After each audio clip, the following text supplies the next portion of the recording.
எல்லா டேரக்டரும் அவங்களோட ஃபில்மோகிராஃபியில் நிறையா ஃபில்ம்ஸ் இருக்கும். நம்ம ஏதாவது ஒரு ஃபில்ம் வந்து மிஸ் பண்ணியிருப்போம். பட் என்னோடய டேரக்டர் கூட ஐ மீன் இப்போ இந்த படத்துலேருந்து நான் அப்படி தான் சொல்கிறேன். பட் ஒரு டேரக்டர் அவரோட ஃபில்ம்ஸ் நான் எதுவுமே மிஸ் பண்ணாமல் பார்த்த ஒரு டேரக்டர் வந்து எங்கள் டேரக்டர் தான். அண்ட் பிகாஸ் ஏன்னா அந்த ஒரு கமர்ஷியல் பேக்கேஜ் ஒரு ஃபுல்ஃபில்லிங்கான ஒரு படம் பார்க்கும் பொழுதும் எல்லா தரப்பு ஆடியன்ஸுக்குமே ஒரு ஒரு என்டர்டெய்னிங்காக கொடுக்குற ஒரு மேஜிக் அவர்கிட்ட இருக்குது. அண்ட் அந்த ஒரு மேஜிக் வந்து இன்னும் ஒரு பிரம்மாண்டமாக ஒரு லார்ஜர் ஸ்கேலில் அண்ட் என்ன சொல்கிறது, நம்ம ரொம்ப நாள் தமிழ் சினிமாவில் மிஸ் பண்ண ஒரு ஃப்ளேவர், எனக்கு பர்சனலி மிஸ் பண்ண ஒரு ஃப்ளேவர் இப்போது எங்களோட லீடர் படம் மூலிமா வந்திருக்குன்னு I feel. And of course legend sir கூட நான் சார் ஆக்சுவலி இது வந்து ஃபர்ஸ்ட் கொலாபரேஷன் இல்லை, நான் ஆட்ஸ் பண்ணும்போது நான் ஆட்ஸ் பண்ணியிருக்கேன். So and it's a special film. ஏன்னா எங்கே போனாலுமே வந்து நான் வந்து லெஜண்ட் சார் படம் பண்ணுறேன் அப்படின்னு சொல்லும் பொழுது எனக்கு எல்லாருமே பாயிண்ட் அவுட் பண்ணி இல்லை ரொம்ப நல்லா பண்ணுங்கன்னு எனக்கு இன்ஃபேக்ட் துணிவப்போ நிறைய பேர் மிரட்டுவாங்க. அதுக்கப்புறம் எனக்கு லீடருக்கு வந்து நிறைய பேர் சொல்லிகிட்டு இருந்தாங்க, கண்டிப்பாக நீங்கள் பண்ணுங்கள், அந்த சாங்ஸ் எல்லாமே நல்லா ரீச் ஆகும், ஆடியன்ஸ் ஃபேமிலியாக பார்ப்பாங்கன்னு. அண்ட் இப்போ ஐ திங்க் ஒரு ஆல்பமாகவே ஐ எம் வெரி ஹாப்பி.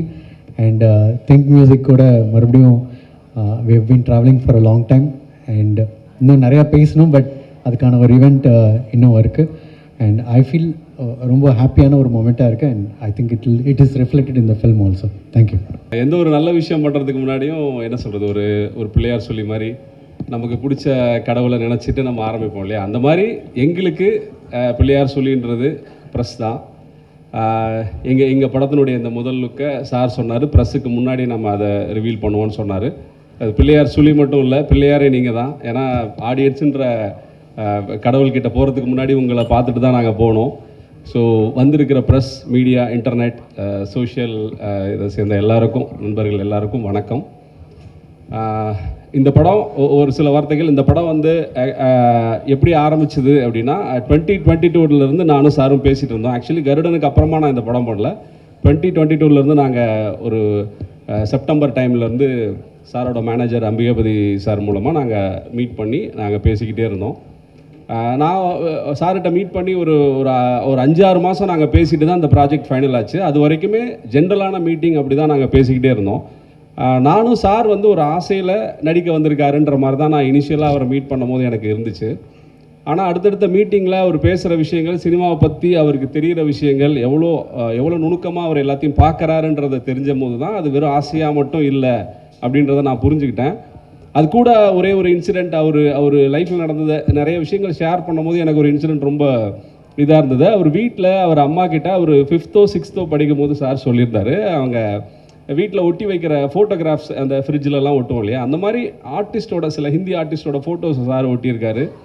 அவங்க அம்மா கிட்ட அவர் சொல்லியிருக்காரு, நான் இந்த மாதிரி வரணும் அப்படின்னு. அது வந்து அப்படியே அதுக்கப்புறமா அவர் வந்து தன்னோட குடும்பத்துக்காகவும் சில கனவுகளுக்காகவும் இன்றைக்கி மிகப்பெரிய உச்சத்தை ஒரு ஃபீல்டில் அவர் வந்து அந்த சாதனையை செஞ்சுருக்காரு. இருந்தாலும் அந்த சிறுவனுடைய கனவை தான் இன்றைக்கி ஒரு இளைஞனுக்கான உத்வேகத்தோடு அவர் எடுத்துகிட்டு போகிறாரு அப்படின்றது வந்து ரொம்ப இன்ஸ்பைரிங்காக இருந்தது எனக்கு. அவரோட உழைப்பு வந்து அவ்வளோ கடின உழைப்பு.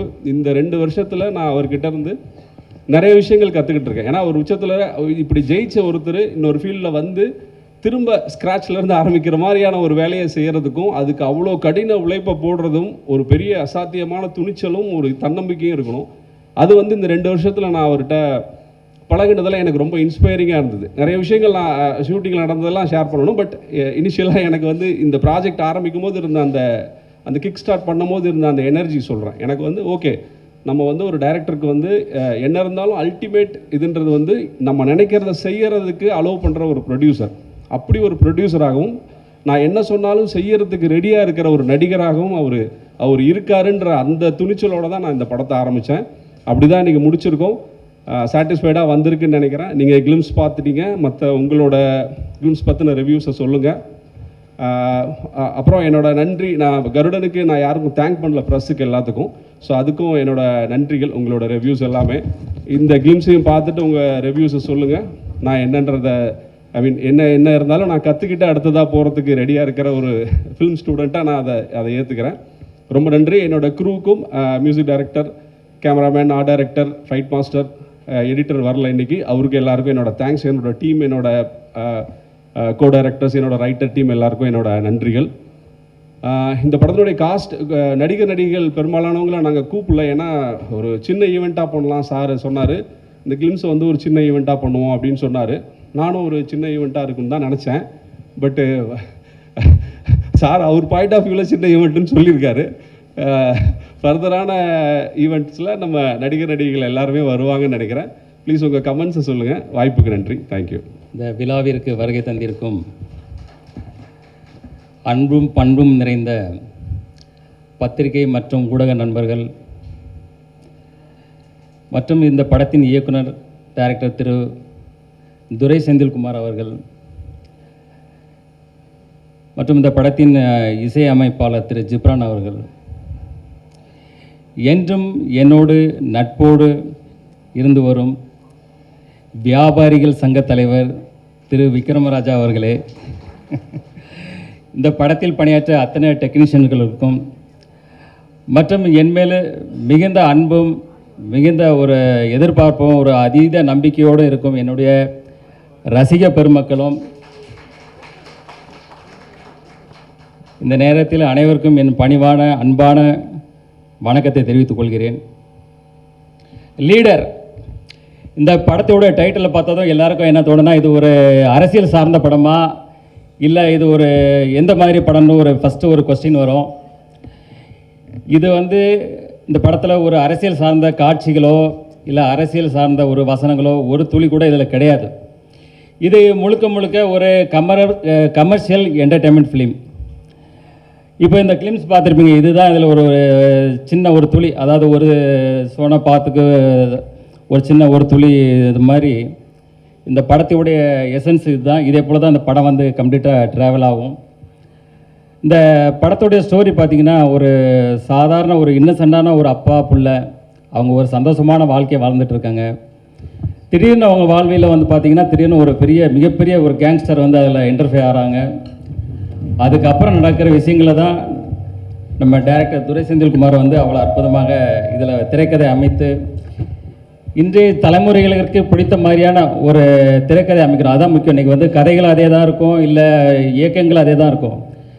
இந்த திரைக்கதை அமைக்கிறது தான் இன்றைக்கி வந்து ஒரு சவாலான விஷயம். இன்றைய ரசிகர்களுக்கு திரைக்கதையை வந்து பிடிக்கிற மாதிரி அவ்வளோ துல்லியமாக, அதாவது படம் ஆரம்பம் முதல் கடைசி வரை ஒவ்வொரு இன்ச் பை இன்ச்சு, ஒவ்வொரு ஃப்ரேம் பை ஃப்ரேம் வந்து நம்ம துரை செந்தில்குமார் அவர்கள் டைரக்டர் வந்து அவ்வளோ அழகாக செதுக்கியிருக்காங்க. அடுத்தது இசையமைப்பாளர் ஜிப்ரான் வந்து பார்த்திங்கன்னா, இப்போ பார்த்துருப்பீங்க ஒவ்வொரு பேக்ரவுண்ட் ஸ்கோரும் எவ்வளோ ஸ்கோர் பண்ணியிருக்காரு பார்த்துருப்பீங்க. அதே போல் அவருடைய பேக்ரவுண்ட் ஸ்கோர் வந்து இந்த படத்துக்கு மிகப்பெரிய ஒரு பலமாக இருக்குது. அதே போல் படத்தின் கதையோட்டத்துக்கு தகுந்த மாதிரியான சாங்ஸை வந்து இந்த படத்தில் அவர் ரொம்ப அழகாக கொடுத்துருக்கிறாரு. அடுத்தது டிஓபி திரு வெங்கடேஷ் அவர்கள் வந்து பார்த்திங்கன்னா, நாங்கள் வந்து இந்த ஷூட்டிங் வந்து ஃபஸ்ட்டு ஒரு தூத்துக்குடியில் கிட்டத்தட்ட ஒரு 40 டேஸ் பண்ணோம். அதுக்கப்புறம் வெளிநாடான ஜார்ஜியாவில் ஒரு கிட்டத்தட்ட ஒரு 15 டேஸ் பண்ணோம். ஆஃப்டர் தட் ஜெய்ப்பூர், ஊட்டி, அப்புறம் சென்னையில் லாஸ்ட்டு கிளைமேக்ஸ் ஃபைட், அதே போல் எல்லா விஷயங்களும் பண்ணும்போது அப்புறம் அவ்வளோ அற்புதமாக இருக்கும். நீங்கள் வந்து அந்த ஸ்க்ரீனில் பார்க்கும்போது அவருக்கு இந்த படம் வந்து அவர் வாழ்வில் அடுத்த கட்ட உயரத்துக்கு எடுத்துகிட்டு போன்றதில் ஒரு துளியும் சந்தேகம் இல்லை. அடுத்தது வந்து எடிட்டர் வந்து பிரதீப் ராகவ். அவர் பார்த்திங்கன்னா இப்போது சமீபத்தில் உள்ள படங்களான டிராகன், ஜனநாயகன் போன்ற படங்களில் பணியாற்றினவர். இந்த படத்தை அந்தளவுக்கு கிறிஸ்பாக, அந்தளவுக்கு ஒரு ஷார்ப்பாக ஒரு ரொம்ப அழகாக பண்ணியிருக்காரு. அவருக்கு என்னுடைய வாழ்த்துக்கள். அடுத்தது ஆர்ட் டைரக்டர் துரைராஜ். அவர் வந்து பார்த்திங்கன்னா இது செட்டாக இல்லை நிஜமாகவே அப்படி இருந்ததான்ற அளவுக்கு தான் ஒரு வியப்பாக இருக்கும். அந்தளவுக்கு ஒரு யதார்த்தமான ஒரு செட் அமைச்சு அவர் சிறப்பாக பணியாற்றியிருக்காரு. அவருக்கு என்னுடைய வாழ்த்துக்கள். இதில் அடுத்த ரொம்ப இன்ட்ரெஸ்டிங்கான ஒரு பர்சன் யாருன்னு பார்த்தீங்கன்னா, எங்கள் செட்லேயே வந்து மகேஷ் மேத்யூ ஸ்டன் மாஸ்டர். அவர் வந்து பார்த்திங்கன்னா செட்டுக்கு வரும்போதே ஒரு ட்ராக்கு, ஒரு ஜாக்கெட் போட்டு ஒரு காலேஜ் ஸ்டூடெண்ட் மாதிரி ஒரு அப்படி ஒரு பவர்ஃபுல்லாக வருவார். அவர் வந்தாலே செட்டில் எல்லாருக்குமே ஒரு எனர்ஜி, ஒரு பவர் வந்துடும். ஏன்னா தலைவர் வந்து பார்த்திங்கன்னா இப்போ தான் காந்தாரா 2ல் முடிச்சுட்டு வந்திருக்கிறாரு. அதில் பார்த்துருப்பீங்க அவர் என்ன வேலை பண்ணி வச்சுருக்கிறாருன்னு. ஸோ இந்த படத்துலையும் அதே போல் சில வேலைகள்லாம் பண்ணியிருக்காரு. உங்களுக்கு ரொம்ப பிடிக்கும்னு நினைக்கிறேன். கண்டிப்பாக நீங்கள் ரசிப்பீங்க. அடுத்தது சிறு வயசுலேருந்து எனக்குள்ள ஆசைகளை சொல்லிட்டார் சார். வந்து நான் பேசலான்னு அதுக்கு முன்னாடி சார் சொல்லிட்டார், இருந்தாலும் சொல்கிறேன். சொன்ன மாதிரி சிறு வயசுலேருந்து எனக்கு சினிமா துறை மேலே மிகப்பெரிய ஆர்வம் இருந்தது. என்னுடைய ஃப்ரிட்ஜில் பார்த்தீங்கன்னா ஒரு பக்கம் வந்து ஷாருக் கான், ஒரு பக்கம் சல்மான் கான், 2 பேரோட படம் ஒட்டி வச்சுருப்பேன். அப்போ என் தாயார்கிட்ட அவரை சொல்வேன், நான் ஒரு நாள் இதே போல் ஒரு நடிகர் ஆவேன் அப்படின்னு சொல்லும்போது தாயார் வந்து சிரிச்சிட்டு சந்தோஷம்னு சொல்லுவாங்க. ஆனால் என்னுடைய சூழ்நிலை வந்து என்னுடைய ஃபேமிலி பிஸ்னஸ், என்னுடைய தந்தையார் மேலே நான் மிகப்பெரிய பக்தியும் மிகப்பெரிய ஒரு மரியாதையும் உள்ளவன். ஸோ என்னுடைய தந்தையார் பிஸ்னஸை நான் அவங்க கூட எடுத்து அவங்க கூட ட்ராவல் பண்ணும்போது என்னுடைய முழுமையாக ஒப்படைச்சி என்னுடைய முழு உழைப்பையும் கொடுத்து, ஏன்னா ஃபஸ்ட்டு பார்த்தீங்கன்னா காலையில் முதல் ஆளாக நான் ஸ்டாஃப் வரதுக்கு முன்னாடி முதல் ஆளாக கடைக்கு போவேன். கடை வேலையை முடித்து லாஸ்ட்டாக தான் நான் வந்து கடைசி ஆளாக தான் நான் வந்து போவேன்.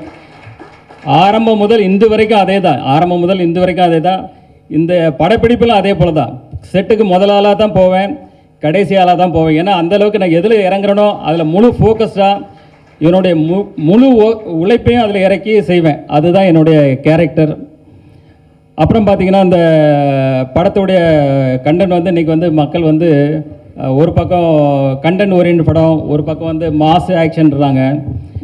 இப்போ நாங்கள் வந்து இதில் இந்த படத்தில் என்ன மெயினாக இது பண்ணியிருக்கோன்னா, ஒரு நல்ல ஒரு கதையம்சம் கண்டென்ட் இருக்கணும், அதே போல் ஒரு மாஸ் எலிமெண்ட்ஸு ஆக்ஷன் சீக்வன்ஸ் இருக்குன்ற மாதிரி இன்றைக்கி எல்லா தரப்பு மக்களுக்கும் இன்றைக்கி உள்ள ரசிகர்களுக்கு பிடிக்கிற மாதிரி இது ஒரு சிறப்பான படமாக இருக்குது. எங்கள் படக்குழுவும் சரி நானும் சரி இதை பார்த்துட்டு மிகப்பெரிய சந்தோஷமும் மிகப்பெரிய சாட்டிஸ்ஃபைடாக இருக்குது. அதே சந்தோஷமும் அதே சாட்டிஸ்ஃபைடும் உங்கள் எல்லாருக்கும் கிடைக்கும்னு நினைக்கிறேன். அப்புறம் சினிமா துறையை வந்து பார்த்திங்கன்னா இன்றைக்கி வந்து ஒரு தனிநபர் வெற்றி இல்லை, ஒரு படம் வெற்றி அடைகிறது ஒரு தனிநபர் வெற்றி இல்லை. அதாவது சினிமா தொழில் இன்றைக்கி வந்து பல ஆயிரம் தொழிலாளர் இருக்காங்க. இந்த பக்கம் தேட்டரில் பார்த்தீங்கன்னா கிட்டத்தட்ட அதில் பல ஆயிரம் தொழிலாளர்கள் வேலை செய்கிறாங்க.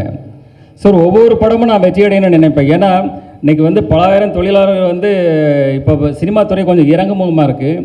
இன்றைக்கி பல ஆயிரம் தொழிலாளர்களுடைய வாழ்க்கையை வந்து கொஞ்சம் அவங்களுக்கும் வேலைவாய்ப்புகள் குறையுது, புதுசாக வர்றவங்களுக்கும் வேலைவாய்ப்பு ஒழுங்கான முறையில் கிடைக்க மாட்டேங்குது. அதனால தான் நான் எப்போவுமே நினைப்பேன் அதில் இருக்கிற எல்லா படங்களுமே வெற்றி அடையணும்னு அப்படின்னு நினைப்பேன். அதே போல் பத்திரிகையாளர்களை நீங்களும் இந்த சினிமா துறை வளர்கிறதுக்கு உங்களுடைய முழு சப்போர்ட்டையும், அது சினிமா துறை மறுபடியும் எழுச்சி பெறதுக்கு உங்கள் அனைவருடைய சப்போர்ட்டும் என்ன கேட்டுக்கிறேன். இந்த படத்தினுடைய சிங்கிள் வந்து வர்ற 14ஆம் தேதி காதலர் தினத்தன்றி முதல்ல இதை வெளியிடுற முதல் சிங்கிளை. அப்புறம் வந்து பார்த்திங்கன்னா மார்ச் 6ஆம் தேதி வந்து கிளிம்ஸ் வெளியிடுறோம். அது இதே போல் ஒரு இதோட பவர்ஃபுல் பேக்கடாக இருக்கும். அது நீங்கள் வரும்போது பார்ப்பீங்க. அடுத்தது இந்த படத்தை வந்து ஏப்ரல் மாதத்தில் ரிலீஸ் பண்ணுறதுக்கு எல்லா வேலைகளும் போயிட்டுருக்கு. அதுக்கு முன்னாடி ஒரு 10-12 நாளைக்கு முன்னாடி நாங்கள் வந்து ஆடியோ ஃபங்க்ஷன் வந்து ரொம்ப கிராண்டாக பண்ணணும். அதுக்கான வேலைகளும் போயிட்டுருக்கு. அந்த நேரத்தில் ப்ரெஸ்ஸு உங்கள் முன்னாடி தான் எல்லா இதுவும் நடத்துவோம். உங்கள் எல்லாருக்கும் இப்போவே உங்களுக்கு இன்விடேஷன் பண்ணிடுறேன். எல்லோரும் கலந்து கொண்டு இந்த விழாவை சிறப்பாக செய்யணும்னு இப்போவே வேண்டி கேட்டுக்கிறேன். அதே போல் இந்த ஆடியோ ஃபங்க்ஷன் விழாவில் ரசிகர்களாகட்டும், அதில் நடித்து அதில் ஒர்க் பண்ண எல்லா டெக்னீஷியன்ஸ், அதே போல் ஆல் ஆர்டிஸ்ட் எல்லாருமே அதில் கலந்துக்கிடுவாங்க.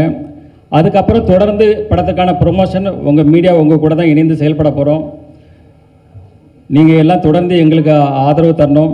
மீண்டும் ஒரு முறை உங்கள் எல்லாருக்கும் நன்றியும் வணக்கங்களையும் கூறிக்கொண்டு உங்களிருந்து விடைபெறுகிறேன். நன்றி, வணக்கம். சார் இந்த கேள்வி சார், படத்தினுடைய டைட்டில் லீடர் தெலுங்கில் வந்து இந்த பாலகிருஷ்ணா படத்தோட டைட்டிலாக தான். ஸோ தெலுங்குல இது வரதுனால ஏதாவது டைட்டில் இஷ்யூ இருக்குமா, இல்லை ஆல்ரெடி என்ஓசி வாங்கியிருக்கோமா சார்? Check sir. வணக்கம் சார். சார் லீடர் டைட்டில் வந்து அவரோட டைட்டில் இல்லை சார், அது முன்னாடி வந்த படம் சார். ஏவிஎம் ராணா சார் நடிச்சிருப்பாங்க, ஒரு பழைய இன்னும் கொஞ்சம் முன்னாடி வந்த படம் சார். லெஜெண்ட்ன்ற படம் தான் அவர் பண்ணியிருந்தார் சார். லீடர் படம் தெலுங்கில் இல்லை சார், அது முன்னாடி வந்த படம் தான். பட் இன்னைக்கு காமனாக நம்ம தமிழில் அந்த மாதிரி டைட்டில் இல்லை சார், லீடர் டைட்டில் இல்லை. இல்லை தெலுங்குக்கு தான், தெலுங்குலேயும் வாங்கிட்டோம், ரெஜிஸ்டர் பண்ணிட்டோம். அது 2003-4 வந்த படம் சார் அது. ஸோ ராணாவோட ஃபர்ஸ்ட் படம் leader. Legend sir. Yes sir. Yeah, இந்த ஃப்ளேவர் ரொம்ப நல்லா இருக்கு. எஸ் சார், எங்கள் எல்லாத்துக்குமே பிடிச்சிருக்கு. ரொம்ப சந்தோஷம், வாழ்த்துக்கள். தேங்க்யூ. அண்ட் லீடர் அதே டைட்டில் பற்றி தான் கேள்வி. ஆனால் என்னென்னா இப்போ நம்ம ரஜினி சாரை வந்து நம்ம தலைவர்னு சொல்லிகிட்டே இருக்கிறோம். சரி, அவருக்கு கூட லீடர் அப்படின்ற டைட்டில் வச்சு அவர் படம் பண்ணலை. சரிங்க சார். அண்ட் விஜய் இப்போ அரசியலுக்கு வர்றாரு. சரிங்க, அவர் கூட அந்த லீடர் அப்படின்ற டைட்டில் அவருக்கு கிடைக்கல. ஆனால் இப்போ நீங்கள் பேசும்போதே தெளிவாக சொன்னீங்க, அரசியலுக்கு இதுக்கும் துளி கூட சம்மந்தமே இல்லை அப்படின்னு. அதனால தான் டைட்டில் கிடச்சிருக்குன்னு நினைக்கிறேன். எப்படி அந்த லீடர் அப்படின்றது உங்களுக்கு கிடைச்சிருக்கு. ஸோ நீங்கள் லீடர் உண்மையாகவே லீடராக இருக்கிறதா இருந்தால் யாருக்கு லீடராக இருக்க விரும்புகிறீங்க? இந்த டைட்டில் கிடைச்சதுக்கு நீங்கள் எப்படி ஃபீல் பண்ணுறீங்க? டைட்டில் கிடைச்ச சந்தோஷம். என்னோட லீடர் வந்து என்னுடைய தந்தையார் தான். நாளை லீடர் யாருன்றதை நான் அப்புறம் சொல்கிறேன், கொஞ்சம் காலம் ஆகட்டும். வாழ்த்துக்கள் சார். இங்கே சார், இப்போ இருக்க ஜென்ரேஷனில் வந்து இப்போ ஒரு கொஸ்டின் இருக்குது சார். சார் இங்கே சார், இங்கே left side Melvin. Melvin. S sir. Sir இப்போ இருக்க ஜென்ரேஷனில் வந்து அதான் வந்து ஒரு காமனாகவே இருக்குது, இந்த மாதிரி ரத்தம் இது மாதிரி ரொம்ப ஆக்ஷன்லாம் பார்த்துட்டு தான் இப்போ இருக்க ஜென்ரேஷன் வந்து கெட்டு போகிறாங்கன்னு சொல்லிட்டு. ஸோ சடனாக உங்களை பார்க்குறதுக்கு ரொம்ப எங்களுக்கே பிரம்மாண்டமாக இருக்குது ஸ்க்ரீன். சரி. பட் ஆனால் நீங்கள் எப்படி இந்த கதையை சூஸ் பண்ணீங்க? இப்போ இருக்க ஜென்ரேஷனுக்கு நீங்கள் என்ன சொல்ல விரும்புகிறீங்க? இல்லை, இது வந்து ஜென்ரேஷனில் வந்து வெறும் இது ஒரு ஆக்ஷனு வெட்டு குத்து அப்படி கிடையாது, பிளட்டு அப்படி கிடையாது. இது வந்து ஒரு எமோஷன் கண்டென்ட்டான ஒரு ஃபிலிமு. நீங்கள் அந்த படம் பார்க்கும்போது தான் தெரியும் இது எந்த அளவுக்கு இது ஒரு எமோஷன் கண்டென்ட்டாக. இது வந்து எவ்ரி ஒன் ஹார்ட், அது வந்து ரொம்ப டச் பண்ணும். அது வந்து அது படம் பார்க்கும்போது கண்டிப்பாக நீங்கள் வந்து அது புரியும். இது வந்து கம்ப்ளீட்டாக இது வந்து நீங்கள் சொன்ன மாதிரி பிளட்டு அந்த ஹிஸ்டரி அது மாதிரி போகாது. எமோஷன் கண்டென்ட்டாக அவர் செய்கிற வேலைகள், அவர் வந்து செல்ஃப் ப்ரொடக்ஷனுக்கு என்னென்ன பண்ண போகிறன்றது தான் இதில் இருக்குது sir. Thank you. Director sir. Yes sir. Sir, legend சார்கிட்ட வந்து கதை சொல்லணுனாவே வந்து ரொம்ப கஷ்டமான விஷயம். ஏன்னா அவர் எல்லாத்தையும் நோட் பண்ணுவார். ஸோ ஒரு ஆக்ஷன் சீக்வன்ஸ் சொல்லும் போது இது மாதிரி ஒரு ஃபைட்டு வருது, இது மாதிரி பிளட் எல்லாம் வருதுன்னு சொல்லும் போது அவர் என்ன உங்களுக்கு ரியாக்ஷன் கொடுத்தாரு, என்ன நடந்தது அந்த இடத்துல?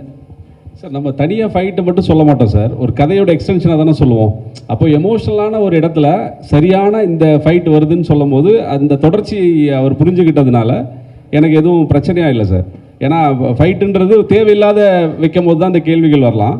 ஒரு எமோஷனோட எக்ஸ்டென்ஷனாக ஒரு வீட்டில் ஒரு பிரச்சனை, எந்த காரணத்துக்காக சண்டை இருக்குது கதையில் அப்படின்னு நம்ம அந்த தொடர்ச்சியோடு சொல்லும் போது யாராக இருந்தாலும் அக்செப்ட் பண்ணிப்பாங்கல்ல சார். அப்படி தான் ரிசீவ் பண்ணார் சார். அந்த கேரக்டராக இந்த கேரக்டர் இப்படி பண்ணுது அப்படின்றது மாதிரி தான் உள்வாங்கிக்கிட்டாரு. அதனால எனக்கு அது ஈஸியாக தான் இருந்தது சார் அந்த ப்ராசஸ். சல்மான் கான், ஷாருக் கான் ஃபோட்டோஸ் வச்சு பார்த்துருக்கேன்னு சொல்லிட்டு சொன்னார். உங்ககிட்ட ஸ்டோரி சொல்லியிருப்பார். நீங்கள் வந்து அவர் எந்த இடத்துல வச்சு பார்க்குறீங்க? யார்? புரியல சார். அவர் அந்த ஃபோட்டோ வச்சு சொல்லியிருப்பாரு, நான் வந்து இது மாதிரி ஆக்டர் ஆகணும்ன்ட்டு. ஏ சார், நீங்கள் வந்து ஒரு டேரக்டராக அவர் எந்த இடத்துல வச்சு பார்க்குறீங்க? எந்த இடத்துலையா? ஆமாம் சார், நான் என்னன்னா ஒருத்தர் மாதிரி இன்னொருத்தர்ன்றது சொல்ல முடியாது சார். தனிப்பட்ட சார், இப்போ லெஜண்ட் சரவணன் சார்ன்றதுக்கு ஒரு கதைக்கான ஒரு ஹீரோ, அப்படிதான் நான் அவரை தனியாக ஒருத்தராக பார்க்குறேன் சார். இப்போ இன்னொருத்தரோட அவரோட இன்னொன்று அப்படின்ற மாதிரி நான் அவரை பார்க்கல சார், தனியாக பார்க்குறேன் சார். அப்படிதான் சொல்லணும். இது லெஜண்ட் சாருக்கு இந்த கேள்வி. Yes sir. லெஜண்ட் படத்தில் க்ளீன் ஷேவோட நடிச்சிங்க. ஆமாம். தாடி மீசையோட ஒரு கெட்டப்பு. தனிப்பட்ட முறையில் கேட்டால் அந்த கெட்டப்போட இது வந்து சூப்பராக இருக்குது. தேங்க்யூ. உங்களுக்கு எந்த கெட்டப் பிடித்தமானதாக இருக்குது? இல்லை, ஆக்சுவலி நான் வந்து அதை வந்து ஒரு வேறு ஒரு ஃப்ளேவரில் அதை கொடுக்கணும்னு நினச்சேன். அது சம்திங் அதில் வந்து சில டெக்னிக்கல் இஷ்யூ இருந்தது. இப்போ இது வந்து எல்லாருக்கும் பிடிச்சிருக்குறாங்க. ஸோ இதை வந்து சார் நீங்களே சொல்லுங்கள், வலைப்பேச்சில் நீங்களே சொன்னீங்க கொஞ்சம் தாடி மீசை வச்சா நல்லா இருக்குன்னு சொன்னீங்க. வச்சுட்டேன், அவ்வளோதான், கொடுங்க. Legend sir. Yes sir. Legend ஒரு நிமிஷம் பாலா. ஆக்சுவலாக இந்த இது வந்து கொஞ்ச நாளுக்கு முன்னாடி பரபரப்பாக இருந்தது, ஜனநாயகன். ஸோ அதுலேயும் விஜய் சாரும் குழந்தையும் தான் வரும். இதுலேயும் குழந்தையும் நீங்களும் தான் காட்டியிருக்காங்க, ஹீரோயினை காட்டவே இல்லை. ஸோ ஜனநாயகன் வைக்கிறதுக்கு பதில் லீடர்னு வச்சுருக்காங்களா நேமு? ஏன்ட கேட்குறீங்களா? பெருமே சேர்த்துதான். இல்லை, அது வேறு ஸ்டோரி சார். இது கம்ப்ளீட்டாக வேறு ஸ்டோரி. அதனுடைய ஸ்டோரி டோட்டலாக அது நானும் கேள்விப்பட்டேன். அதனுடைய ஸ்டோரி லைன் டோட்டலாக வேறு. இது ஒரு வருஷத்துக்கு முன்னாடி நடந்த ப்ராசஸ் சார். இந்த டைட்டில் இல்லாமல் இப்போ தான் உங்களுக்கு தெரியும் ஜனநாயகன், எங்களுக்கு இப்போ தான் தெரியும். நாங்கள் லீடர்ன்றதை ஒரு 1.5 வருஷத்துக்கு முன்னாடியே ப்ராசஸ் பண்ணி வச்சுட்டோம் சார். அவங்க என்ன கதை பண்ணுறாங்கன்னு எங்களுக்கு தெரியாது. ஸோ அதனால இது ஒரு டிஃப்ரெண்டான படம் சார். இது வந்து டோட்டலாக இதனோட ஜர்னியே வேறு சார். இது வந்து new fresh. Yes sir. Sir, அவர் விஜய் சார் வந்து அரசியலுக்கு போயிட்டாரு, அஜித் சார் சினிமா விட்டு ரேசிங்க்கு வந்துட்டார், அவரும் சில படம் நம்புறாரு. அந்த கேப்பில் இப்போ வந்து எல்லாருமே லெஜண்ட் வந்திருக்காருன்னு சொல்லிட்டு இருக்காங்க. இதை எப்படி பார்க்குறீங்க? இல்லை, நான் அதான் நான் சொன்ன மாதிரி எதுலேயுமே ஒரு முழு முயற்சியோடு இறங்குவேன். அதே போல் தான் இதில் இறங்கியிருக்கோம், அதை செயல்படுத்தியிருக்கோம். அதை வந்து ஜனங்களுக்கு பிடிக்குன்ற நம்பிக்கையோடு நாங்கள் செயல்பட்டு இருக்கோம் சார். பரத். லெஜண்ட் சார், நீங்கள் சார் இங்கே எஸ் சார். சொல்லுங்கள் சார். Yes sir. ஒரு படம் முடிச்சுட்டு அடுத்த படம் ஒரு பெரிய கேப்புக்கு அப்புறம் திருப்பி பண்ணுறீங்க. Yes sir. அது உங்களை தயார்படுத்திக்கிட்ட விதம் ஏன்னா நிறைய விமர்சனங்கள் வந்திருக்கும். முதல் படம் முடிச்சப்போ பாசிட்டிவும் இருக்குது, நெகட்டிவும் நீங்கள் சந்திச்சிருப்பீங்க நிறையா. ஸோ உங்களை தொழில் முறையில் நான் இவ்வளோ பர்ஃபெக்டாக நான் ப்ரிப்பேர் பண்ணிக்கிறேன், உங்களை நீங்கள் பாலிஷ் பண்ணிக்கிட்டது என்னென்ன விதம், என்னென்ன கற்றுக்கிட்டீங்க? இல்லை, அதில் வந்து பார்த்தீங்கன்னா எப்போவுமே ஒரு புதுசாக ஒரு இடத்துக்கு ஒருத்தர் வரும்போது விமர்சனங்கள் வரும். இப்போ ஸ்டார்டிங்கில் பார்த்தீங்கன்னா ரஜினி சாருக்கு வராத விமர்சனங்கள் யாருக்குமே வர்றது இல்லை. ஸோ விமர்சனங்கள் வந்து வந்தாலும் நம்ம வந்து ஒரு நம்பிக்கையோட நம்மளுக்கு ஒரு இலக்கு தெரியும், அந்த இலக்கை நோக்கி நம்ம பயணிக்கும்போது நம்ம கிளியராக மைண்டு அதை நோக்கி பயணிக்கும்போது அது வெற்றி கிடைக்கும்போது அந்த விமர்சனங்கள் அப்படி பாசிட்டிவாக மாறிடும். இதுதான் என்னுடைய கொள்கை. Sir legend sir. Yes sir. First படமும் உங்களுக்கு எள்ளு, இந்த படமும் ஃபஸ்ட்டு அது தானாக அமைஞ்சதுங்க, தானாக அமைஞ்சது. அது ஒன்றும் பிளான் பண்ணல, தானாக அமைஞ்சது. இல்லை அஜித் சார் வீலியே ஸ்டார்ட் பண்ணுவார். இல்லை அப்படிலாம் இல்லை, அதை தானாக அமைஞ்சது சார். இது எதுவும் இது பண்ணல. Yes sir. Next sir frame sir. Frame கொஞ்சம் சார். சரிங்க சார், சோஷியல் மீடியாவில் பொதுவாக வந்து நிறைய மீம்ஸ்கள் வரும். சரிங்க. ஸோ உங்களை பற்றியான நிறைய மீம்ஸ்கள் வந்திருக்கு, நீங்கள் அதை பார்த்துருக்கீங்களா? இல்லை, அதை பாதர் பண்ணுறதில்ல. ஏன்னா எனக்கு தெரியும், என்னுடைய இலக்கு எனக்கு தெரியும். அதனால் அதை பெருசாக நான் பாதர் பண்ணுறதில்ல. நான் என்ன இலக்கு நோக்கி பயணிச்சுட்டே இருப்பேன். ஸோ அந்த இலக்கை அடையும் போது இது ஆட்டோமேட்டிக்காக அது வந்து அப்போ புரியும். அது வந்து வாட் இஸ் நான் என்ன நினைக்கிறேன், நான் என்ன செஞ்சேன்றது எனக்கு புரியும். That's all. அவங்களுக்கு என்ன சொல்ல விரும்புகிறீங்க நீங்கள், இந்த மீம்ஸ் கிரியேட்டர்களுக்கு என்ன சொல்ல விரும்புகிறீங்க? இல்லை, இன்றைக்கி வந்து அது ஒரு காமனான ஒரு இதாக இருக்குது. எல்லாருமே அதை செய்கிறாங்க. இன்றைக்கி வந்து அது ஒரு அது தவிர்க்கவே முடியாது. இன்றைக்கி வந்து எல்லாரையும் விமர்சனத்துக்குள்ளாகிறாங்க. அதாவது மிகப்பெரிய தலைவர்கள்லேருந்து கடவுள்லேருந்து எல்லாரையும் விமர்சனம் பண்ணுறாங்க. அதை நம்ம பெருசுப்படுத்தி பார்க்கணும் அவசியம் கிடையாது. நம்ம என்ன செய்கிறோன்றது தான் ரொம்ப முக்கியம் சார். சார் இங்கே எஸ் சார். சார் இப்போ நீங்கள் பெரிய பிஸ்னஸ் மேன் தமிழ்நாட்டிலேயே. Yes sir. ஆனால் வந்து பெரிய ஹீரோவை வந்து உருவெடுத்து வரீங்க. உங்களுக்கு வந்து ட்ராவல் பண்ணுறது, பிஸ்னஸ்னாக ட்ராவல் பண்ணுறது பிடிக்குதா, இல்லை வந்து ஒரு பெரிய ஹீரோவை ட்ராவல் பண்ண பிடிக்குமா? இல்லை, எனக்கு ஃபஸ்ட்டு ஃபேமிலி பிஸ்னஸ் தான், அதான் ஃபஸ்ட்டு எனக்கு இம்பார்ட்டன்ட். அதில் தான் ஃபுல் ஃபோக்கஸ்டு. இது வந்து எனக்கு ஃபேஷன். எனக்கு வந்து சின்ன வயசில் நான் சொன்னேன், ஆல்ரெடி இப்போ சொன்னேன், சின்ன வயசுலேருந்து ஆர்வம் அதிகம். ஸோ அதனால் இந்த துறைக்கு வந்தேன். அதில் என்னால் செயல்பட்டு என்னால் அதை சக்ஸஸ் பண்ண முடியுன்ற நம்பிக்கையோடு தான் இதை நான் செயல்பட்டு இருக்கேங்க. சரி, அப்புறம் வந்து எல்லாருமே கேட்குற ஒரே விஷயம், சாரோட ஃபோட்டோ மட்டும்தான் சரணா ஸ்டோரில் இருக்குது, மற்ற ஆக்டரோட ஃபோட்டோஸ் யாரும் வர மாட்டாங்கன்னு சொல்லிட்டு இருக்குது. நான் கூட பார்த்துருக்கேன். அப்படி அதெல்லாம் உண்மை. இதுக்கப்புறம் இந்த படத்தில் எல்லாரோட ஆஃபீஸோட ஃபோட்டோவும் இல்லை கண்டிப்பாக வரும். இப்போ இது வந்து ஒன்லி கிளிம்ஸ், இப்போ தான் ஆரம்பம். இன்னும் வந்து ஆடியோ ஃபங்க்ஷன் இருக்குது, அடுத்தது இன்னும் டீசர் இருக்குது, அடுத்தது எல்லாத்துலேயும் வரும். கண்டிப்பாக வருங்க. எல்லாருமே அதில் பங்களிப்பு இருக்குது, எல்லாருடைய பங்களிப்பும் காட்டும். மணி சார் வணக்கம். மணி இங்கே இருக்கேன். This question is to the டைரக்டருக்கான கேள்வி. சார், இந்த படத்தினுடைய பட்ஜெட், ஏன்னா இது வந்து this comes from a very powerful production house. அதனால் ஆப்வியஸ்லி வந்து பட்ஜெட்டினுடைய டீட்டெயில்ஸ் எங்களுக்கு சொன்னீங்கன்னா நல்லாயிருக்கும். அண்ட் இதுக்கு ஷூட் பண்ண எடுத்துக்கிட்ட டியூரேஷன், எங்கெல்லாம் ஷூட் பண்ணியிருக்கீங்க, படத்தில் சொல்ல வர மெசேஜ் ஏதாவது இருக்கா, அதை பற்றியும் சொன்னீங்கன்னா நல்லாயிருக்கும். S sir. சார் அரவுண்ட் எனக்கு எக்ஸாக்டாக தெரியல சார். பட்ஜெட் வந்து சாருக்கு தான் தெரியும். நான் என்ன கேட்டனோ எல்லாமே பண்ணி கொடுத்தாருன்றது தான் எனக்கு தெரியும். அதை தாண்டி அவர் எதையும் கேட்கவும் அலோவ் பண்ணல. இந்த படம் வந்து தூத்துக்குடியில் பண்ணியிருக்கோம் சார், ஜார்ஜியாவில் ஒரு 15 days ஃபாரின் ஷூட் பண்ணியிருக்கோம், ராஜஸ்தானில் ஷூட் பண்ணியிருக்கோம், ஊட்டியில் ஷூட் பண்ணியிருக்கோம், இப்படி பல இடங்கள் பண்ணியிருக்கோம் சார். ஒரு 90 days, அரவுண்ட் 90 days கிட்ட ஷூட்டிங் போச்சு சார். 97 ஒரு 7 நாள் ஒரு வேற ஒரு டேஸ் தான் 97. கிட்டத்தட்ட எல்லாமே 1.5 கால் ஷீட்டுக்கு பார்த்தீங்கன்னா 150 நாள் மைண்டில் வச்சுருங்க. ஸோ அப்போ எவ்வளோ பெரிய படம், ஆனால் அதை கிறிஸ்பாக அதை வந்து 2 hours 20 minutes 15 minutes அப்போ அந்த அளவுக்கு அதை கிறிஸ்பாக எப்படி கொண்டு வந்திருக்காருன்னு பாருங்கள். அப்போ அது அதனுடைய அந்த அளவுக்கு அவர் வந்து மெனக்கெட்டுருக்காரு. சார் 3 பேருக்கும் சார் இங்கே சார் ஜிப்ரான் சார் ஃபஸ்ட்டு, இந்த படத்தில் நீங்கள் சந்தித்த டிஃபிகல்ட்டிஸ் எதனா இருக்கா? செக் டிஃபிகல்ட்டிஸ் மியூசிக்கெலாம் எனக்கு நிறையா சேலஞ்சஸ் இருந்துச்சு. என்னென்னா படம் என்ன தான் பார்த்தீங்கன்னா ஒரு ஸ்கேலில் ஆரம்பிக்கும். ஒரு சார் அப்போது சொன்ன மாதிரி ஒரு ஃபேமிலிக்குள்ளே ஒரு அப்பாவுக்கும் குழந்தைக்குமா ஆரம்பிக்கும். தென் அது வந்து ரொம்ப பெருசாகிக்கிட்டே இருக்கும். பட் மியூசிக்கல்லி ஃபஸ்ட் பாயிண்ட்லேருந்து லாஸ்ட் பாயிண்ட் வரைக்கும் எல்லாமே கனெக்டடாக இருக்கும். ஸ்க்ரீன் ப்ளே வந்து I mean hats off to the director. So emotional கண்டென்ட்டும் இருக்கும். அதே இமோஷனல் கண்டென்ட் ஒரு லார்ஜர் ஸ்கேலில் இப்போது ஒரு ஆக்ஷன் சீக்வன்ஸ்லேயோ ஒரு ஸோ அந்த டிரான்ஸ்ஃபர்மேஷன் மியூசிக்கலி பண்ணுங்கிறது எனக்கு மியூசிக்கலி கொஞ்சம் சேலஞ்சிங்காக இருந்த ஒரு விஷயம். அண்ட் அப்புறம் இன்னொரு விஷயம், வேறு டேரக்டரோட பிகாஸ் அவரோட ரொம்ப கிளாரிட்டியாக இருந்தார். இது வேணும் எனக்கு, இந்த ஆப்ஷன்ஸ் போகிறது, இது இப்படி இருக்கலாம், இல்லை எனக்கு கொஞ்சம் டைம் கொடுங்க, நான் ஃபஸ்ட்டு ஒன்று ஓகே பண்ணிட்டு செகண்ட் ஒன்று ஓகே பண்ணுறது, இன்னும் அந்த மாதிரி எனக்கு கன்ஃபியூஷன்ஸ் இல்லை. ஸோ அதனால் எனக்கு இது எனக்கு ரொம்ப ஹெல்ப்ஃபுல்லாக இருந்துச்சு இந்த பாட்டு நான் சொல்லுவேன். சரவணன் சார் உங்களுக்கு சார். Yes sir. சார் உங்களுக்கு இந்த படத்துக்கான டிஃபிகல்ட்டிஸ் எதனா இருக்கா? இல்லை, எனக்கு டிஃபிகல்ட்டுன்னு பார்த்தீங்கன்னா நம்ம விடிவி கணேஷ் சார் தான். ஏன்னா அவர் கூட நடிக்கிறதுன்றது எனக்கு அதான் மிகப்பெரிய சவாலாக இருந்தது இந்த படத்தில். ஆனால் சார் வந்து என்ன பண்ணிட்டாரு, படத்தோடைய மூடு மாறிடுன்னு சொல்லி நிறைய சென்சார் போட்டு எல்லாத்தையும் தூக்கிட்டாரு நிறைய விஷயங்களை. ஸோ எனக்கு ரொம்ப கஷ்டமாக இருந்து நான் வேலை பார்த்தது நம்ம விடிவி கணேஷ் சார் தான். அவர் தான் தேங்க்ஸ் சொல்லணும். சார் சார் நீங்களும் சொல்லுங்கள் சார் உங்களுக்கான டிஃபிகல்ட்ஸ் இந்த படத்தில் என்னென்ன. இல்லை சார், எனக்கு அப்படி எதுவும் இல்லை சார். நான் ஒவ்வொரு என்ன சொல்கிறது, நம்ம ஒரு சீனை ஒவ்வொரு நாளும் எப்படி எடுக்க போகிறோன்ற ஒரு இதோட தான், ட்ரீமோட தான் ஒவ்வொரு டைரக்டரும் செட்டுக்கு போவோம். அது கரெக்டாக முடிஞ்சுதான்றதை ஈவினிங் டபுள் செக் பண்ணுவோம். அப்படி தான் நான் இந்த ப்ராசஸை பார்த்தேன், அப்படி தான் இதுக்குள்ளே இருந்தேன். எனக்கு தனியாக அப்படி எதுவும் கஷ்டமாக எதுவும் தெரியல சார் இந்த படத்தில். இன்னும் சொல்ல போனால் எனக்கு சில படங்களில் நம்ம ப்ரொடியூசரை சில விஷயங்கள் கன்வின்ஸ் பண்ண வேண்டியிருக்கும். இந்த படத்தில் நான் என்ன நினைக்கிறேனோ அது எல்லாத்தையும் பண்ண முடிஞ்சதுனால எனக்கு கொஞ்சம் ஈஸியாக தான் இருந்தது இந்த படம் பண்ணுறது, மற்ற என்னோட படங்களை விட.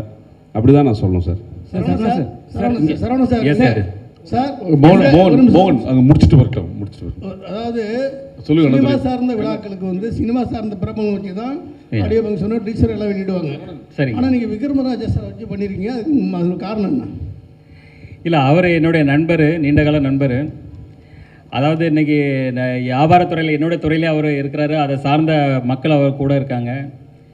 ஸோ அந்த நட்பு ரீதியாக நான் வந்து அவரை என் கூட இணைச்சிக்கிட்டேன். அந்த நட்பு இன்றைக்கி இல்லை, இன்றைக்கி ரொம்ப சிறு வயசுலேருந்தே இருக்குது. இந்த நட்பு எங்கே தொடரும், இது வந்து அதுக்கு எல்லையே கிடையாது சார். ஃபஸ்ட்டு வந்து லெஜண்ட் சரவணா பேர் இருந்தது சார். அப்போ வந்து லெஜண்ட் சார்னு கூப்பிட்டுருந்தாங்க. இப்போ லீடர் சரவணான்னு சொல்லிட்டு போடுவாங்களா சார் நேமு, இல்லை வந்து கண்டினியூவாக லெஜண்ட் சரவணா தான் வரும்? படத்தோடைய பேர் தான் இல்லை லீடர், என்னுடைய பேர் லெஜண்ட் சரவணன் தான் சார். ஏன்னா ஆக்சுவலி சரவணன் தான் இருந்தது. அப்புறம் அந்த கடை பேர் வரும்போது லெஜெண்டுன்னு வரும்போது நிறைய சரவணன் இருந்ததால் லெஜண்ட் சரவணன் அதை கொஞ்சம் மாற்றிக்கிட்டோம், அவ்வளோதான். That's all. லெஜண்ட் சார் இல்லை ஸ்டண்ட் அதிகமாக பண்ணிருக்கிறதா சொன்னாங்க. ஸ்டண்ட் பார்க்கும்போது கிளிம்ஸ்லேயே காமிச்சிங்க. ஆமாம். ஸோ இதுக்காக டேரக்டர் அதை ப்ராக்டிஸ் அனுப்புனாரா? ஏன்னா இப்போ சமீபத்தில் ஆன் ஸ்பாட் பண்ணுறது தான், எல்லாமே ஆன் ஸ்பாட் தான், இறங்கி அடிக்கிறது தான். ஆமாம்மா. அது சொல்லுவார் அவர், இதில் சொல்லுவார் தலைவர் யார், ஸ்டன் மாஸ்டர் சொல்லுவார், அன்றைக்கி ஆடியோ ஃபங்க்ஷனில் சொல்லுவார். சார் இயக்குனர் சார். Yes sir. இந்த சைடு சார். எங்கே சார்? இங்கே சார். Right sir. சொல்லுங்கள். கருடன் வந்து மிகப்பெரிய வெற்றி உங்களுக்கு. இப்போ வந்து லீடர் பண்ணியிருக்கீங்க. தமிழக மக்களுக்கு இந்த படம் வந்து என்ன மாதிரி தாக்கத்தை ஏற்படுத்தும் சார்? சார், மக்களுக்கு தாக்கத்தை பெரிய கேள்வியாக இருக்குது சார். இது அந்தளவுக்குலாம் இல்லை சார். ஒரு திரைப்படமாக அவங்களுக்கு ஒரு என்டர்டெயின்மெண்ட்டும் ஒரு டேக் அவே பாயிண்ட்டும் நம்ம சின்னதாக ஒன்று பண்ணிட்டாலே ஒரு பெரிய அச்சீவ்மெண்ட் தான் சார் இன்றைக்கி இருக்கிற தமிழ் சினிமா சூழலில். ஏன்னா இது பிஸ்னஸும் சேர்ந்தது இல்லை சார் ஒரு திரைப்படம்ன்றது. ஸோ இதில் அந்த பிளெண்டு கரெக்டாக இருக்கும் சார். ஒரு டேக் அவே இருக்கும், ஒரு ஃபேமிலிக்கான என்டர்டெயின்மெண்ட், அது கூட எல்லாமே சேர்ந்த மாதிரியான ஒரு கமர்ஷியல் பேக்கேஜ் தான் சார் அந்த படம். சரவணா சார். Yes sir. ஆக்சுவலாக ஃபஸ்ட்டு படம் வந்து சூப்பர் கான்செப்ட். அதாவது சுகர் பேஷண்ட் வந்து மருந்து, அதுக்காக நீங்கள் இறங்குனீங்க, அதுவே பெரிய ஒரு வரவேற்பாக இருந்தது. Yes sir. ஆனால் இப்போ சமீபமாக பார்த்தீங்கன்னா இந்த போதை கலாச்சாரம் அந்த படங்கள்லாம் வர ஆரம்பிச்சுது. ஸோ இந்த மாதிரி போதை கலாச்சாரம் அந்த மாதிரி உங்கள்கிட்ட ட்ரெண்டிங்கில் அந்த மாதிரி ஸ்டோரிஸ் ஏதாவது வந்தால் நடிப்பீங்களா? மக்களுக்கு மெசேஜ் சொல்கிற மாதிரி படங்கள் நடிப்பீங்களா? இல்லை, எப்போவுமே இதில் வந்து ஒரு கான்செப்டோடு தான் இருக்குது. இதில் வந்து பார்த்தீங்கன்னா பார்க்கும்போது எல்லாருமே ஒரு பாசிட்டிவ் வைப்ரேஷன் வரும். கண்டிப்பாக நெகட்டிவ் ஷேடான விஷயங்கள் எதுவுமே நான் பண்ண மாட்டேன். ஸோ இது ஒரு பாசிட்டிவ் தான். இந்த படத்தில் பொறுத்த வரைக்கும் எல்லாமே கம்ப்ளீட்டாக பாசிட்டிவாக தான் இருக்கும். Sir Saravanan sir. Yes sir. இங்கே சார். பட்டி தொட்டி எல்லா இடத்துலையுமே உங்களுக்கு தெரியும். Yes sir. இந்த படத்தை நீங்கள் அடிமட்ட மக்களுக்கும் போய் சேர அளவுக்கு நீங்கள் என்ன மாதிரி எடுத்துகிட்டு போய் சேர்க்க போகிறீங்க சார் இந்த படத்தில்? இல்லை, அதுக்கு முதல்ல ஆச்சாரம் தான். இது உங்கள் முன்னாடி ஏதோ இருக்கும், இது உங்கள் முன்னாடி இருக்கிறத விட வேறு என்ன இருக்குது? பட்டி தொட்டிக்கிட்ட போய் சேரது நீங்கள் தான், உங்கள் மூலமாக தான் எல்லாத்தையுமே சேரப்போகுது. இதை விட பெருசு என்ன இருக்குது sir? Legend sir. Yes sir. ஆக்சுவலாக படங்களில் வந்து பார்த்தீங்கன்னா மாஸ் ஹீரோக்கள் இப்போ சமீபமாக பார்த்தீங்கன்னா யோகி பாபு வாயில் கூட சிகரெட் வச்சுட்டாங்க. சரிங்க. ஆனால் நீங்கள் ஸ்டார்டிங்லேருந்து அந்த இது பண்ணலை. ஆமாம், சிகரெட் தண்ணி வந்தால் சிகரெட்டு ட்ரிங்க்ஸ் ரெண்டுமே பண்ண மாட்டேன். கேட்க அவ்வளோதான், போதுமா? நான் ரியல் லைஃப்லேயும் பண்ணுறதில்ல, சினிமாவிலையும் அது பண்ணுறதில்ல. Sir Saravanan sir. Yes sir. முதல் படத்தில் ஊர்வசி ரவுத்தேல இறக்கிருந்தீங்க. ஆமாங்க. ஆமாம். இந்த படத்தில் ஹீரோயினை கண்ணில் காட்ட மாட்டேங்கிறீங்க. இல்லை, ஆல்ரெடி நான் தான் சொல்கிறேன் மாதிரி பாயல் ராஜபத்னு சொல்லிட்டு ஆடியோ ஃபங்க்ஷனில் எல்லாருமே கலந்துக்குவாங்க, எல்லா ஆர்டிஸ்டும் கலந்துக்குவாங்க. நெக்ஸ்ட் சார் வணக்கம். வணக்கம் சார். பாலமுருகன் சாணக்கியால இருந்து. S sir. சார், துரை செந்தில்குமார் சாரோட கதை பண்ணணும்னு எதன் அடிப்படையில் இந்த இயக்குனர்கிட்ட படம் பண்ணணும் நீங்கள் முடிவு? இல்லை, நான் வந்து மிகப்பெரிய டேரக்டர்ஸ் 2-3 பேர்கிட்ட பேசிகிட்டு இருந்தேன். அது வந்து எனக்கு சில உடன்பாடுகள் ஏற்படலை. சார் கூட உட்கார்ந்து பேசும்போது எனக்கு அவங்க சொன்ன கதையாகட்டும் மற்ற விஷயங்களாகட்டும் எனக்கு ரொம்ப பாசிட்டிவாக இருந்தது. ஸோ அதனால் அவர் கூட இணைந்து இதை பணியாற்றும் போது தான் தெரிஞ்சது இந்த அளவுக்கு பிரமாதமாக இவர் பண்ணிகிட்ருக்காரு, ரொம்ப நல்லாயிருக்குன்னு சொல்லிட்டு உடனே இப்போ பாதி படம் போயிட்டு இருக்கும்போது அடுத்த படம் பண்ணணும்னு சார்னு சொல்லிட்டு இப்போ படம் முடிகிறதுக்கு முன்னாடியே அட்வான்ஸ் கொடுத்து அவருக்கு அக்ரிமெண்ட்டும் போட்டாச்சு அடுத்த படத்துக்கு. சார் சரவணா சார், லெஜண்டில் வந்து விவேக் சார் நடிச்சிருப்பார். ஸோ அவர் லைவ் ஆடியோ தான் போட்டிருப்பீங்க. இப்போது லைவ் ஆடியோ தான் அதில் போட்டிருப்பீங்க. ஸோ அது கொஞ்சம் ரஷ்ஷாக அதை கொஞ்சம் சவுண்டு ஏற்றி தான் பண்ணியிருப்பீங்க. இப்போ ஏஐ அந்த மாதிரிலாம் வந்துருச்சு. ஆமாம், அந்த வாய்ஸை மாற்றிட்டு ஏஐ ஏதாவது வைக்கிறதுக்கான வாய்ப்பு இருக்குமா விவேக் சாருக்கு? இல்லை அது ஏதாவது ரீ ரிலீஸ் இருந்தால் அதை யோசிக்கலாங்க, அந்த டைம் பார்க்கலாங்க. Yes sir. Okay okay thank you. Thank you.